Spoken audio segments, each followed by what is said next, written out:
Bonjour, nous sommes lundi, le 3 décembre 2018, et je vais continuer gentiment mes lectures.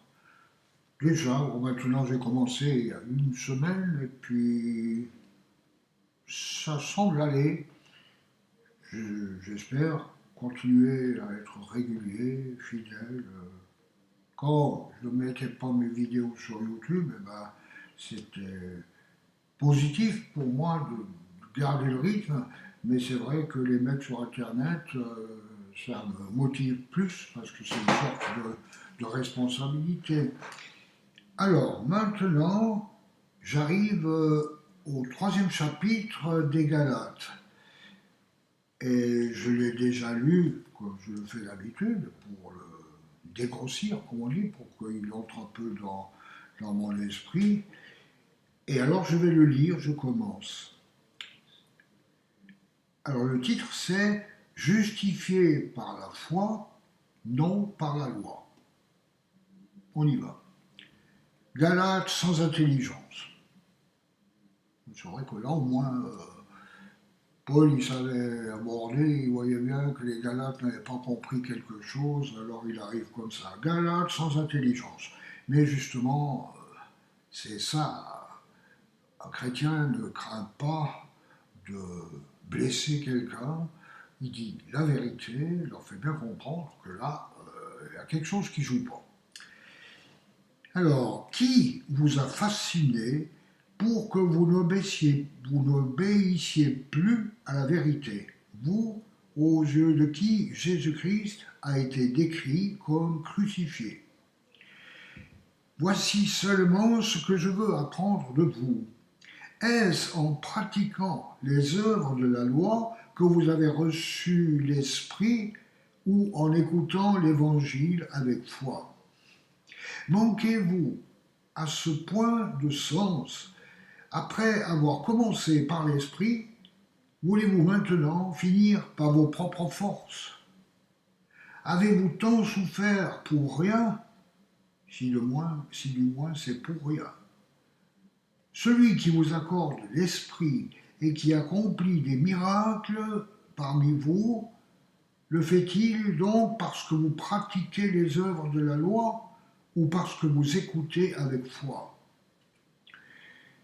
Tout comme Abraham eut confiance en Dieu et que cela lui fut compté comme justice, reconnaissez donc que ceux qui ont la foi, que ce sont ceux qui ont la foi qui sont les fils d'Abraham.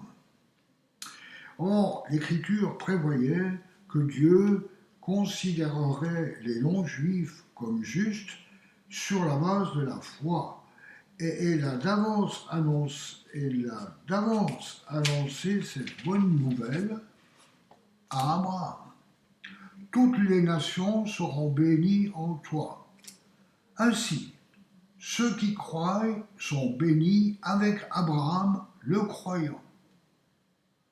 C'est d'ailleurs ce que nous disons souvent, Abraham est le père des croyants. En effet, tous ceux qui dépendent des œuvres de la loi sont sous la malédiction, car il est écrit « Maudit soit tout homme qui ne reste pas fidèle à tout ce qui est écrit dans le livre de la loi pour le mettre en pratique. » De plus, il est évident que personne n'est déclaré juste devant Dieu dans le cadre de la loi, puisqu'il est dit « le juste vivra par la foi ».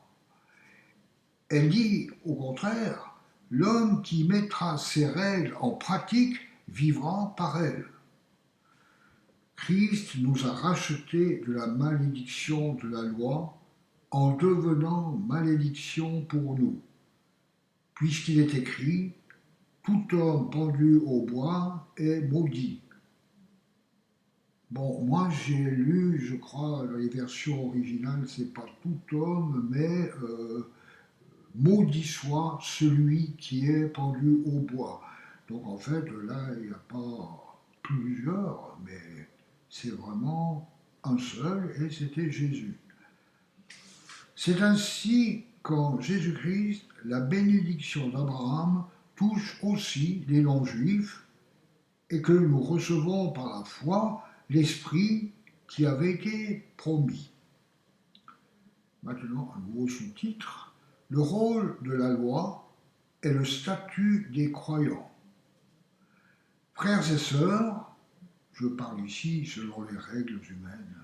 Quand un testament est établi par un homme, personne ne peut l'annuler ni lui ajouter quelque chose. Or, les promesses ont été faites à Abraham et à sa descendance. Il n'est pas dit « et aux descendances » au pluriel, comme s'il s'agissait de plusieurs, mais c'est d'une seule qu'il s'agit, à savoir la descendance, c'est-à-dire à Christ. Voici ce que je veux dire. Un testament que Dieu a établi, la loi survenue 430 ans plus tard ne peut l'annuler et rendre ainsi la promesse sans effet. En effet, si l'héritage venait de la loi, il ne viendrait plus de la promesse. Or, c'est par une promesse que Dieu a accordé sa grâce à Abraham. Pourquoi donc la loi? Elle a été ajoutée ensuite à cause des transgressions, jusqu'à ce que vienne la descendance à qui la promesse avait été faite. Elle a été promulguée par des anges au moyen d'un médiateur. Un médiateur n'intervient pas quand il y a une seule partie. Or là, Dieu est seul. La loi est-elle donc contraire aux promesses de Dieu? Certainement pas.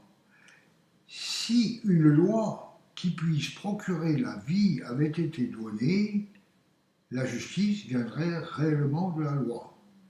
Mais l'Écriture a déclaré le monde entier prisonnier du péché, afin que ce qui avait été promis soit accordé par la foi en Jésus-Christ à ceux qui croient.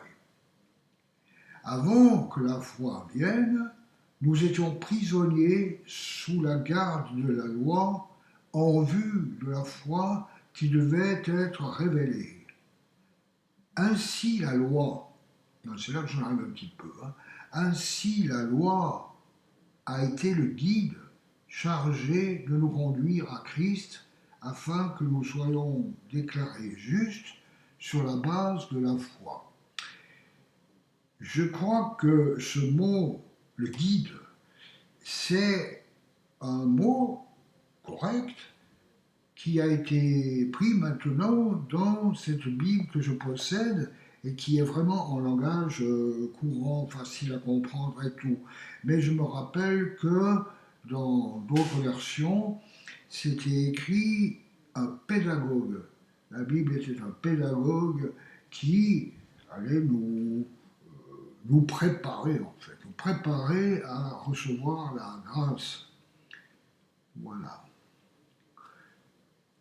Depuis que la foi est venue, nous ne sommes plus soumis à ce guide.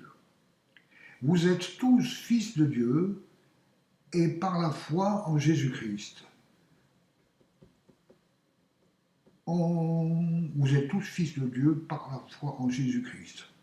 En effet, vous tous qui avez été baptisés en Christ, vous vous êtes revêtus de Christ. Il n'y a plus ni juif, ni non-juif, il n'y a plus ni esclave, ni libre,